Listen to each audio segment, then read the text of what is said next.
उस रात चांदनी इतनी तेज थी कि वो हर दरार को चीरती हुई अंदर तक घुस आती थी। शायद इसीलिए आर्यन की आंखों में छुपा दर्द भी इतना साफ नजर आ रहा था। वो खिड़की के शीशे पर अपनी सांसों के धुंधले निशान बना रहा था, और हर धुंधलाता निशान उसे ऋचा की उन वादों की याद दिला रहा था जो हवा हो चुके थे। उसकी जिंदगी का हर सुख, हर उम्मीद ऋचा की उन आखिरी बातों के साथ दफन हो चुकी थी। आर्यन, तुम्हारा प्यार मेरे लिए एक बोझ बन गया है। मैं अब और नहीं ढो सकती। 5 साल, 5 सालों का एक सफर था जो एक पल में धूल में मिल गया। आर्यन को आज भी वो दिन याद था जब कॉलेज की लाइब्रेरी में ऋचा से पहली बार मुलाकात हुई थी। वो एक किताब तलाश रही थी और आर्यन ने शरारत से वो किताब अपने बैग में छुपा ली थी। जब ऋचा निराश होकर जाने लगी तो उसने कहा था, किताब तो मेरे पास है, पर अब इसकी कीमत में तुम्हारी मुस्कान शामिल है।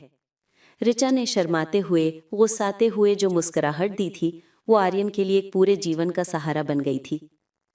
उन दिनों दोनों के पास पैसे नहीं थे, पर खुशियां उनके कदम चूमती थीं।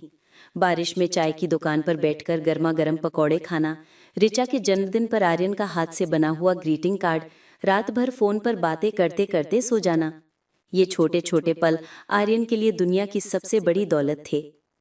आर्यन एक कवयित्री थी और आर्यन उसकी हर कविता का पहला पाठक और सबसे बड़ा प्रशंसक। वो कहती थी, तुम मेरी कविताओं की जान हो आर्यन, बिना तुम्हारे तो ये शब्द बेजान हैं। आर्यन मानता था कि उनका प्यार एक सुंदर कविता की तरह है जिसका अंत हमेशा खुशहाल होगा। पर कहानियां और जिंदगी में हमेशा फर्क होता है। कॉलेज खत्म हुआ, नौकरियां शुरू हुईं।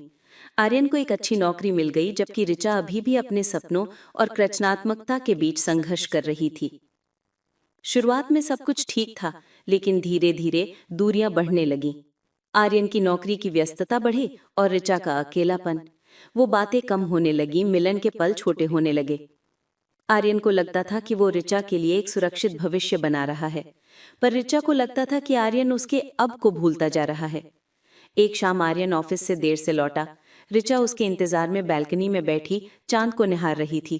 उसने एक नई कविता लिखी थी और वो आर्यन को सुनाना चाहती थी, पर आर्यन इतना थका हुआ था कि उसने बिना सुने ही कह दिया, ऋचा, आज नहीं, बहुत थकान है, कल सुनाना। ऋचा की आंखों में गहरा दर्द उतर आया। वो चुपचाप अंदर चली गई। ये कोई पहला मौका नहीं था, पर ऋचा ने महसूस किया कि ये आखिरी मौका हो सकता है। उसके शब्द, उसकी भावनाएं, उसका अब, सब आर्यन की व्यस्तता की भेंट चढ़ते जा रहे थे। आखिर वो दिन आया। आर्यन ने सोचा था कि वो ऋचा को एक सरप्राइज देगा।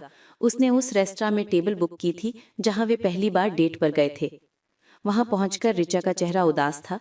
आर्यन ने पूछा, क्या हुआ, सब ठीक तो है? ऋचा ने सीधे उसकी आंखों में देखते हुए कहा, आर्यन, मैं ये रिश्ता आगे नहीं बढ़ा सकती। आर्यन के लिए ये सुनना ऐसा था जैसे उसके पैरों तले की जमीन ही खिसक गई हो। वो कुछ बोल नहीं पा रहा था। ऋचा की आवाज में एक अजीब सी ठंडक थी। तुम्हें लगता है तुम मुझे खुश रख सकते हो? तुम्हारे पास मेरे लिए समय ही नहीं है? तुम्हें लगता है महंगे तोहफों से प्यार खरीदा जा सकता है?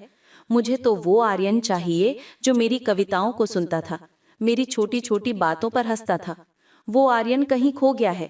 अब बस एक शख्स बचा है जो सिर्फ पैसा कमाने की मशीन बनकर रह गया है। आर्यन ने हकलाते हुए कहा, पर पर मैंने ये सब तुम्हारे लिए ही तो किया। एक अच्छा घर, एक सुरक्षित भविष्य। मगर मैंने कभी इतना बड़ा घर नहीं मांगा था आर्यन। मैंने तो बस तुम्हारा साथ मांगा था, तुम्हारा वो प्यार मांगा था जो अब तुम्हारे पास देने के लिए है ही नहीं। तुम्हारा प्यार अब एक बोझ लगने लगा है, मैं अब और नहीं ढो सकती। ये कहकर ऋचा उठी और चली गई। आर्यन वहीं बैठा रह गया, जैसे उसकी सारी दुनिया उसके सामने बिखर गई हो। उसकी आंखों के सामने अंधेरा छा गया। वो जिस भविष्य की इमारत खड़ी कर रहा था, उसकी बुनियाद ही टूट चुकी थी।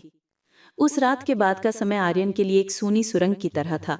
घर लौटता तो ऋचा की यादें उसे घेर लेती। उसकी किताबें, उसकी चादर, उसकी खोई हुई महक, सब कुछ उसे उसकी याद दिलाता।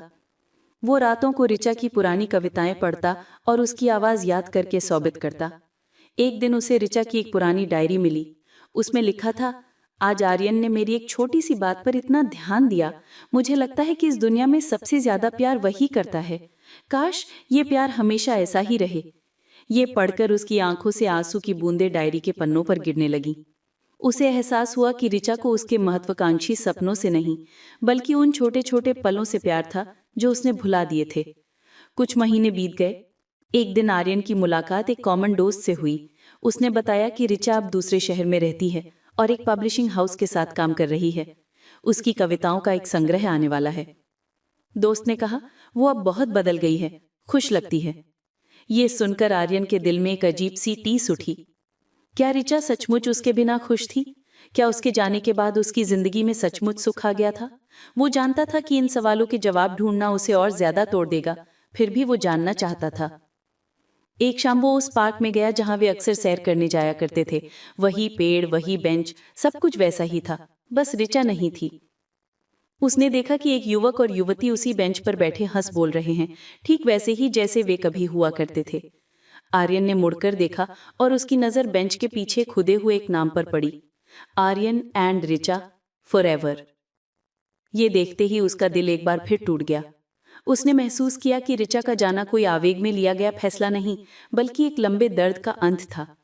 उसने अपने आप से सवाल किया, क्या उसकी मंगनी टूटी थी, या फिर उसने अपने ही हाथों अपने ख्वाबों का कफन ओढ़ लिया था? क्या वो सचमुच ऋचा को प्यार करता था, या सिर्फ उसे पाने की जिद में अपना और उसका सब कुछ बर्बाद कर दिया? आज आर्यन अकेले ही उस रेस्टोरेंट में बैठा है जहां ऋचा ने उसे छोड़ा था। बाहर बारिश हो रही है।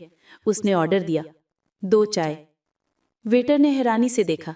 आर्यन ने कहा, हाँ, 2 ही लाना। चाय आई। आर्यन ने एक प्याला अपने सामने रखा और दूसरा सामने वाली खाली कुर्सी पर।